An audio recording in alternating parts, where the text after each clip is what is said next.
اس اصول کے تحت جو قدم میں نے اٹھائے ان میں سب سے پہلا کہ نکاح مسجد میں ہو، اور اس کے لیے جو دلائل دیے وہ لوگوں کے لیے اتنے کنونسنگ تھے کہ یہ کام تو اب بڑے پیمانے پر شروع ہو چکا ہے، لاہور میں، پنجاب میں، جہاں میرا زیادہ وقت گزرتا ہے۔ دلائل کیا تھے؟ خدا کے بندو، حدیث موجود ہے، اعلنوا ھذا النکاح وجعلوہ فی المساجد، ترمذی شریف کی روایت، نکاح کا اعلان عام کیا کرو اور مسجدوں میں منعقد کیا کرو۔ کیا ہو گیا علماء کو؟ کہاں چھپا رہے اس حدیث کو؟ یہ میں مانتا ہوں، علماء کا قول ہے، میں اس کو رد نہیں کر سکتا کہ یہاں فعل امر جو ہے یہ وجوب کے لیے نہیں ہے، فرض کرنے کے لیے نہیں ہے، استحباب کے لیے ہے۔ تو بھائی مستحب چیز جو حضور نے قرار دی ہے اس کو کیوں چھوڑ رہے ہو؟ دنیا کے ہر معاملے میں ہے جستجو کے خوب سے ہے خوب تر کہاں، اور اس معاملے میں آپ مستحب مان رہے ہیں، حضور کا قول موجود ہے، پھر قبول نہیں کر رہے۔ اس کا میں واقعہ آپ کو سنا دوں۔ میں نے یہ تحریک شروع کی تھی چیریٹی بگنز ایٹ ہوم جب میرے سب سے چھوٹے بھائی کی شادی کا موقع آیا 1973 میں۔ سرگودے ہمیں جانا تھا، 4 آدمی ہم گئے تھے، جن میں سے ایک ہماری والدہ تھی، اور وہاں مسجد میں نکاح، اور ہم نے وہاں کوئی دعوت تام کہہ دیا تھا کہ ہرگز نہیں ہوگی۔ ہم لاہور سے آ رہے ہیں، آپ کے گھر میں بیٹھ کے مہمان ہوئے، کھانا کھا لیں، کوئی وہاں دعوت عمومی نہیں ہوگی، نکاح مسجد میں ہوگا۔ اس کا اعلان ہوا تو بڑی تعداد میں لوگ آ گئے ایک مسجد میں، وہاں تقریر میں نے کی، لیکن پھر وہاں بھی ایک، جیسے ہمارے ہاں یہاں کراچی میں مولانا مفتی محمد شفیع رحمۃ اللہ علیہ تھے، وہاں بھی ایک مفتی محمد شفیع صاحب تھے، ان کا انتقال ہو گیا تھا، ان کے 2 بیٹے مفتیان شہر کہلاتے تھے، وہ بھی موجود تھے، میں نے نکاح ان سے پڑھوایا۔ لیکن ان میں سے جو بڑے بھائی تھے انہوں نے کہا ڈاکٹر صاحب اس کام کی ہمت صرف آپ میں تھی، ہم نہیں کر سکتے یہ ہمت۔ وجہ کیا ہے؟ مولوی کا سٹیٹس کیا ہے ہمارے یہاں؟ دیہات میں تو کمی کاری، جیسے ہاری ویسا مولوی، فصل پہ کوئی دانے دے دیں گے، اللہ اللہ خیر صلی اللہ، باقی روز کی روٹی کہیں مانگے جائے گھر گھر اور کھائے۔ شہروں کے اندر بھی مسجدوں میں علماء ہوتے ہیں باوقار باعزت، لیکن مساجد کی مجلس منتظمہ بھی تو ہوتی ہے نا۔ کیسے کہیں گے یہاں آؤ، میں نہیں آؤں گا تمہارے یہاں نکاح پڑھانے کے لیے؟ کیسے کہیں گے؟ حدیث رسول کے ہوتے ہوئے۔ بہرحال اس پر لوگوں کو شرم بھی آئی، احساس کیا انہوں نے کہ واقعتاً بات صحیح ہے۔ پھر میں نے غیرت کو چیلنج کیا۔ دیکھو عیسائیوں میں اب تک یہ رسم موجود ہے، انہوں نے اپنے چرچ اور پادری کی یہ عزت برقرار رکھی ہے کہ شہزادی کی شادی ہو یا شہزادے کی ہو چرچ میں ہوگی۔ کوئی پادری ان کا بغل میں کتاب دبا کر بیٹھا ہوا انتظار نہیں کرے گا کہ عصر کا وقت تھا نکاح کا، بیٹھے مولوی صاحب ابھی بارات نہیں آئی، بیٹھے بیٹھے سوکھ رہے ہیں۔ وہ پہلے 30 40 50 روپے مل جاتے تھے، اب 300 400 500 مل جائیں گے، اور کیا ہوگا؟ اور وہاں کیا ہوتا ہے؟ شہزادہ یا شہزادی چرچ میں آؤ، پادری کے سامنے کھڑے ہو کر ایجاب و قبول کرو۔ بہرحال چرچ کی یہ حیثیت آج تک ہے، ہمارے یہاں نہیں، ختم ہو چکی۔ مولوی کا نہ مقام اور نہ اس کی حیثیت۔ تیسری بات میں نے یہ عرض کی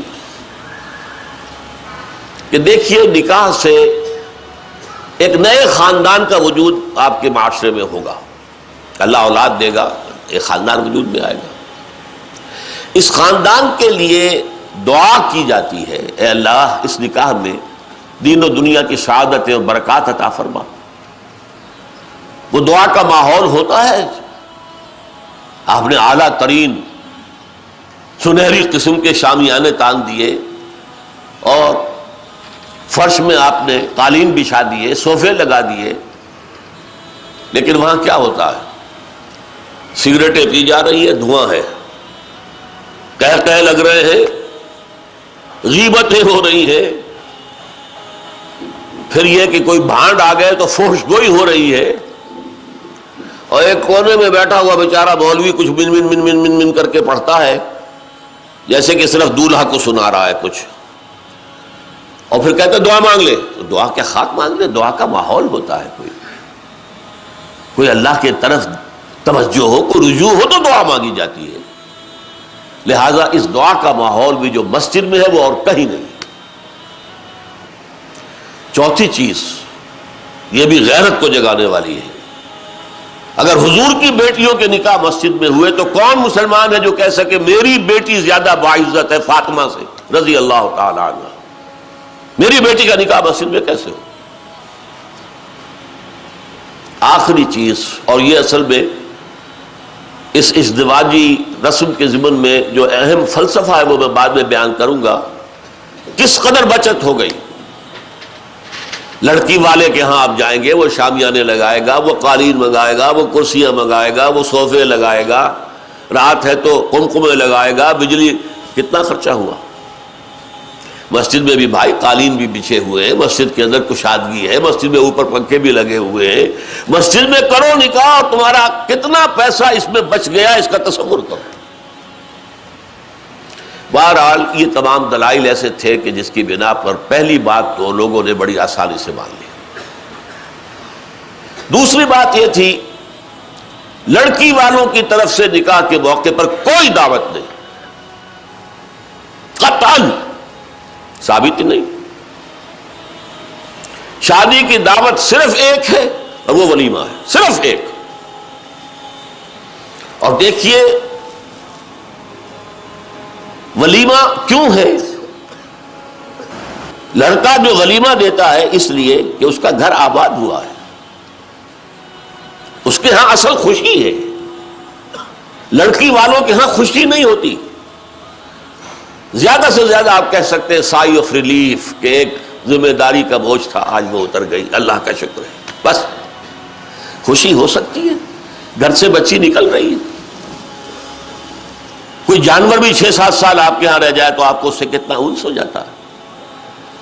قربانی کا جانور آپ چند دن پہلے لے آئیں اور بچے جو ہے مانوس ہو جائیں تو بچے پچھاڑے کھاتے کہ کیسے ذبح کر رہے ہو، اور وہ لختے جگر نورے چشم آج گھر سے نکل گئی. ماؤں کو غشی کے دورے پڑ رہے ہیں، بہن بھائی رو رہے ہیں، دلہن رو رہی ہے، باپوں کی آنکھیں بھی نم ہو جاتی ہیں. خوشی کا موقع نہیں ہے ان کے یہاں. اور پھر دیکھیے تماشا، نکاح کے موقع پر چھوارے کون لائے گا؟ لڑکے والے. اور مرغ پلاؤ کس سے کھائیں گے؟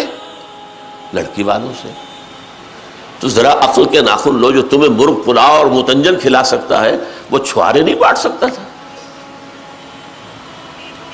یہ کیا ہے؟ یہ وہی ہے ہندوانہ پس منظر اور ہمارا اسلامی پس منظر، دونوں یہاں گڑبڑ ہو گئے. لہذا نکاح کے موقع پر چھوارے لاتا ہے لڑکے والا اور پھر دعوت کھاتے ہیں لڑکی والوں سے. انتہائی نامعقول بات. میں نے عرض کیا نا کہ خوشی ہے، دعوت ایک ہے ولیمہ. اس کے لیے حضور نے اتنی تاکید فرمائی. اولمو، یہ احادیث ہے، اولمو ولو بشاۃ، ولیمہ ضرور کرو چاہے ایک ہی بکری ہو تمہارے پاس. اور یہ عرب میں مفلس ہونے کی سب سے بڑی علامت تھی. وہاں تو بھیڑیں اور بکریاں پالتے تھے، ریوڑ ہوتے تھے. ایک ہی بکری ہے تو وہی ذبح کرو، گوشت پکاؤ، کھلاؤ. یہاں تک دعوت اذا دعی احدکم للولیمۃ فلیاتھا، جب تم میں سے کسی کو ولیمے کی دعوت دی جائے ضرور جائے. اس سے آگے دیکھیے، اور اس میں توازن جو ہے ہماری دین میں اور حضور کے فرمودات میں، اس کا ایک نقشہ سامنے آتا ہے. بئس الطعام طعام الولیمہ، ولیمے کا کھانا برا کھانا ہے. کیوں؟ اس میں غریبوں کو نہیں بلایا جاتا. ظاہر بات ہے، یہ مسلی کھلانے کے لیے تو ولیمہ نہیں ہوتا. ولیمہ تو ہوتا ہے اپنے دوستوں کو، احباب کو، رشتہ داروں کو، قرابت داروں کو شریک کرنے کا. لیکن اس کے باوجود، اسی حدیث کا ٹکڑا، اس کے باوجود میں تم سے کہتا ہوں کہ جسے بلایا جائے اگر وہ نہیں جائے گا تو وہ اللہ اور اس کے رسول کے حکم کی خلاف ورزی کرے گا.